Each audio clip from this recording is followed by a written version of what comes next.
I'm going to take a shot on this one. I'm going to say beer. I'm buying everybody around on this. Oh my God. The Montreal Canadiens are in serious trouble. Floor is yours. I'm going to go beer. Like I said earlier, it's early in the season. At 0-4, believe me, it's certainly not good. I know Marc Bergeron had a press conference today, and he acknowledged that one of the reasons why he was having a press conference already is because despite it's early, obviously they're in a market in Montreal where the coverage and everything is insane.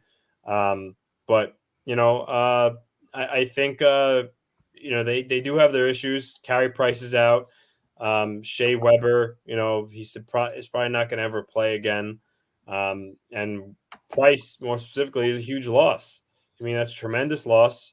And you can see it's affecting them. I know we really said, based on how they were in the All-Canadian division last year, that things were, not particularly that Run hard. and gun hockey. But now they're in the Atlantic. I think they're gonna have a lot of competition. So 0-4 is digging them a hole. But again, it is only 4 games. It is still real early. But it's definitely not a way you want to start. But it's not catastrophic yet. So that's why it's not a round for me. It's just a beer. I'm going 4 in a row. I'm buying around on this one too. And I know it's early, but you laid out why I'm going with a round. You stated that the losses of players like Carey Price and Shea Weber, and I think it's just too much to overcome. Jake Allen's been decent, but Carey Price is still Carey Price. No matter how overrated he may be by the Canadian media, he's still Carey Price, and he's still significantly better than Jake Allen. Like it's like here to like here. That's how much better Carey Price is. Shea Weber is on the probably entering the twilight of his career at that age, but he's still a very good defender that helps out this team. And you saw that in the playoffs. So I think the record isn't really why they're in serious trouble. It's the way that they're losing these games. They're just getting blown out. Honestly, aside from the Ranger game, they haven't looked good in any of the games. And the Rangers have been an up and down team so far. So if the Montreal Canadiens can't pull it together and beat a team that's up and down like the Rangers that have their own problems, their own injuries, their own inconsistencies, it's not saying a lot of good for them. So I'm definitely taking a dump on the Rangers here. Lifelong devoted Ranger fan. Gonna be honest with you. Gonna be brutally honest. So if Montreal can't get that done, that's an indictment on them. So I do think they're in serious trouble, and I think that their window to make the playoffs might close a little sooner than people expect. I'm not going to say that it's going to be in November or so, that they're going to be almost mathematically eliminated, because obviously that's not possible. But this team does not look good, and honestly, I think by December, January, you might hear more rumors about them looking to sell off. So, gonna move on to the next topic. Goaltending will be Philadelphia's Achilles heel. I'm gonna go round on this. Carter Hart, he was not good in that game against Vancouver. I think this is a guy that, for them to be good, he needs to really elevate his game to what people thought he would be, when he got drafted. And if he has a season like he did last year, it's absolutely going to be their Achilles heel, because they're going to lose more games than they win.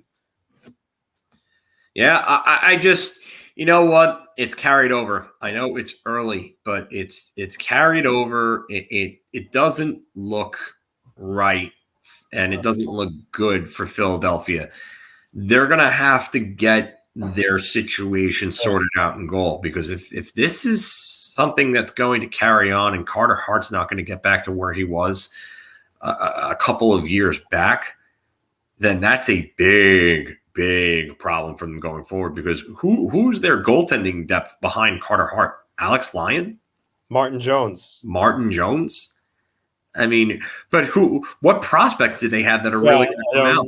I don't really think really much of anyone of significance, at least to my knowledge. It's not like they have a Devin Levi like Buffalo does after getting him from Florida for Sam Reinhart. It's not like they have a Spencer Knight ready to come up behind Carter Hart or anything like that. Actually, just people showing some friendly concern for you, Anthony. I mean, Goodfellas, speaking of which, was on before. I think it was AMC that it was on. So yeah, but this kind of sums it up from Brody.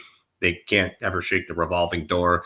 It just seems like it's one goalie after another. They can't figure it out. Do you think it's the goaltending coach that they have there, or do you think they're missing on every pick that they make in goalies, because they haven't really brought along a good goaltender that's lasted in the NHL?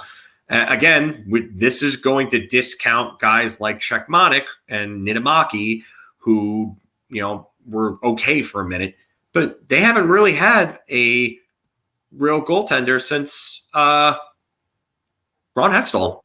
Well, yeah, I mean, I guess you could say so. Bobrovsky was a flyer, and he developed into obviously a good goaltender. He's won 2 Vezina trophies, but he didn't do it in Philly. No, he didn't do it in Philly.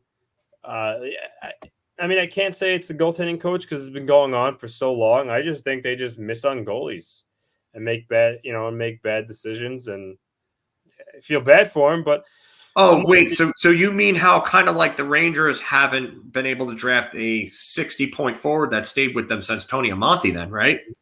Ooh. Not a good look, Chris Drury.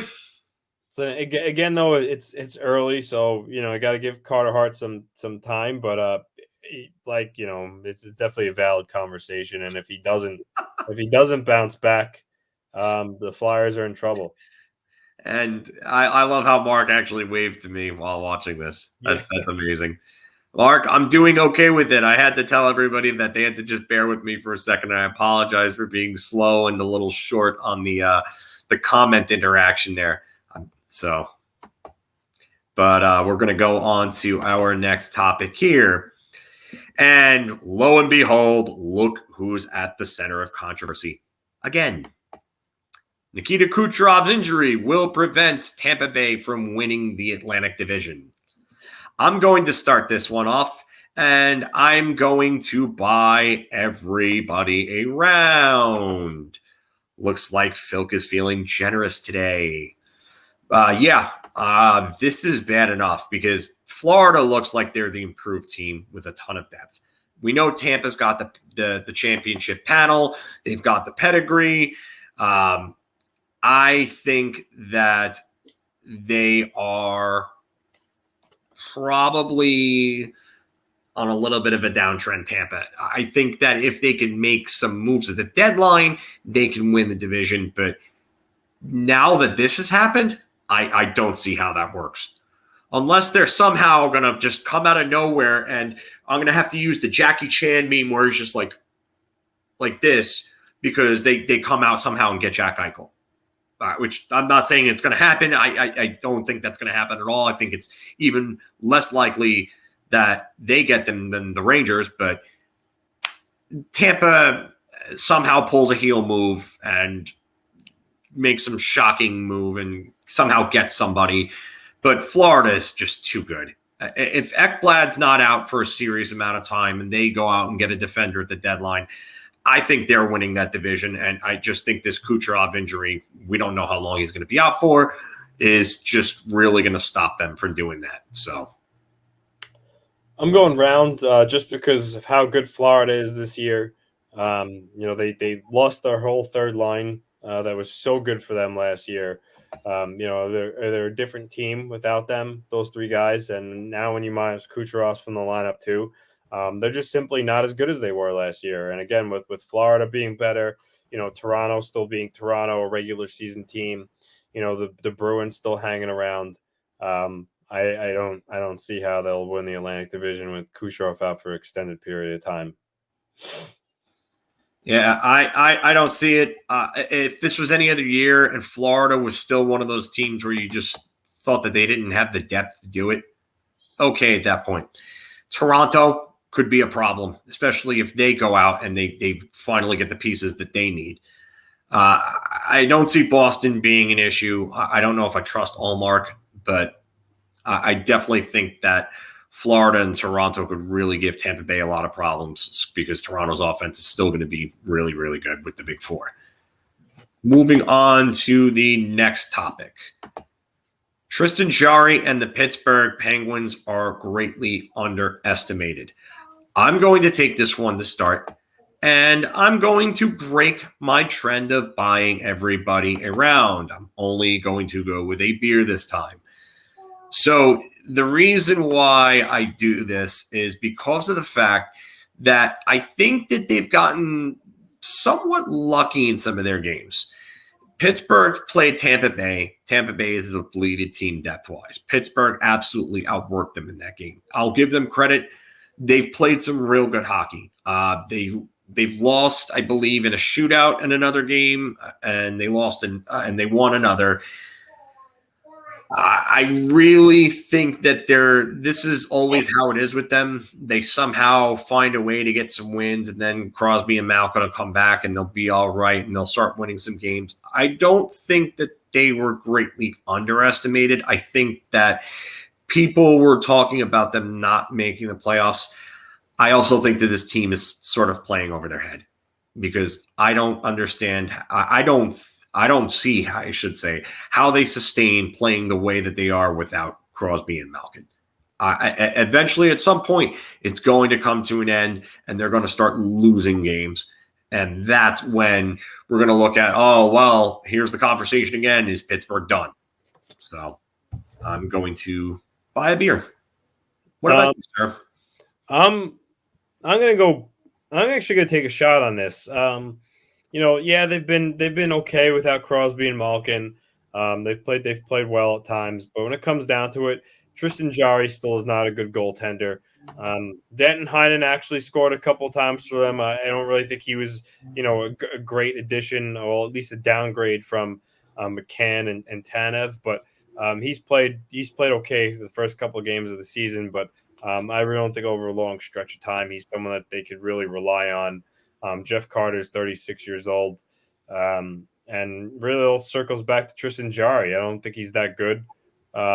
So I think this Penguin team, while they've played okay this year so far, I still don't think they're underestimated, even though they're doing this without Crosby and Malkin. Yeah, I'm with you there. I think that there's a certain point where I think it's a little too early, I should say, to ask this question. And again, I try not to put too much stock into things that are going on right now at this very moment, because of the fact that you have situations where you have a team like Buffalo that's somehow 3-0. Just doesn't make any sense. Things are going to happen early on. So, and going on to our next topic. Dylan Larkin and Gabriel Landeskog suspensions were fitting for the actions. I'm going to start this one, and I'm going to go back to buying people rounds. Yes, they should have gotten suspended the way they did. Yes, those hits are violent and dangerous. Yes, the suspensions were fitting. There's nothing really else to say in my eyes in regards to that. Gabriel Landeskog hit a player that was already down on his knees, and he didn't need to do that. He had time to let up. There was no reason to do it. Dylan Larkin, all right. Matthew Joseph, was it that hit him from behind? Yeah, he should have definitely gotten a penalty for that. Honestly, I think if you want to start sending a message, start suspending players that throw hits like that. Give them a game, and if they're repeat offenders, start going up by a game if there's no injuries. And I get it. I don't like calling to an injury, but if you check someone from behind and they get up and you check them in a very, very dangerous position, how about we stop slapping guys on the wrist and really start handing out some punishments so that they stop doing these things. Because it seems like the only time that they stop doing it is when you hit them in the wallet, where it really hurts. So for me, I've got to buy around on this. What about you, Anth? I'm buying around too. I agree with you. I think Matthew Joseph should have got a penalty.